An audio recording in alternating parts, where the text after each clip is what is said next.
Bitcoin hoodie guy coming back with another Kaspa video. Today we're going to be talking about securing your wealth. Before we get into it, could you please Mike Tyson the like and subscribe button? Well, we'll start off looking at the Rust migration, which has been just going sideways.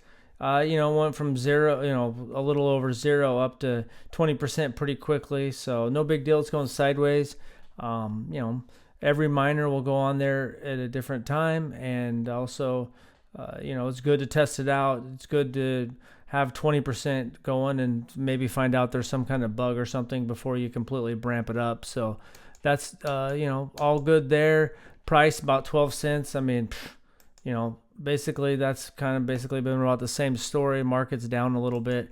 Hash rate's still looking good. Obviously, it's been hitting some all-time highs lately, and then you zoom out, and that's what you like to see. Since I've been covering it in October, it's went from 50 petahashes up almost a 5x to 230 petahashes. So that's what you want to see.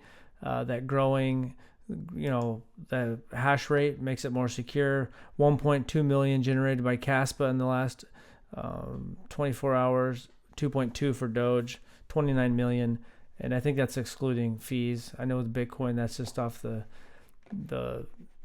just the subsidy, the block subsidy there. So the number one rule for any crypto, but Kaspa too, is self-storage. Not your keys, not your crypto. So part of securing your wealth is making sure that you have you own your crypto, and it's in your Tangent wallet, Caspian wallet, desktop wallet, wherever you want to keep it.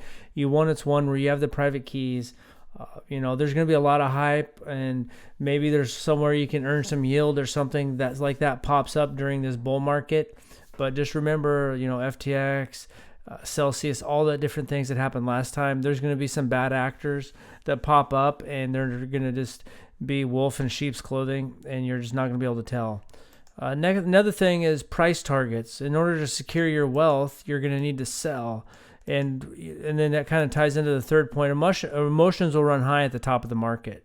And everyone right now, I've seen people saying 50 cents might be the top, 89 cents to $1.29.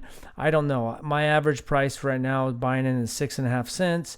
So when it gets to 65 cents, I'm at a 10x for what I purchased. $1.30 is a 20x. In investing, that's good. Yeah, maybe it goes way beyond that. But that's when I really have to start seriously thinking about maybe taking a little bit of something off the table. I know a lot of people think $2 to $5, anything under $2 is FUD. And I don't know. I wish I could, with 100% conviction, tell you what I think the price is going to be exactly. I think that it's got a good shot to get to $1, and I could see $2 to $5, but it's going to need a lot of pieces to fall into place, and I can't tell you when a Tier 1 exchange listing. I don't see why a Tier 1 exchange listing won't list it, but I don't have the magic recipe for that either.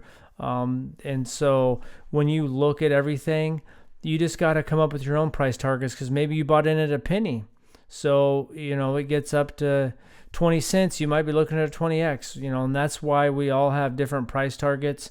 And also we get our eyes on like $1, and sometimes it never get there. Bitcoin never hit 70,000 last time. So sometimes where everyone's talking about the price getting, maybe pull back a little bit. Or maybe you're just holding for multiple cycles and you're just checking the price out every day, but you're not really concerned about selling any. For myself, I've ridden too many things up and then just rode back down and didn't take some profits. So, definitely around, if it gets 65 cents, that's a 10x. That's definitely going to be a place where I'm going to be thinking about taking some profit. How much? I don't know. 10%. So yeah, I think those are things, and maybe, chances are you already have your Kaspa and self-storage, and you've already kind of mapped out some price targets in your mind. It's good to do it now when everything's going sideways, before everything gets hot and heavy and everyone's talking about Kaspa going to $50 and everything like that.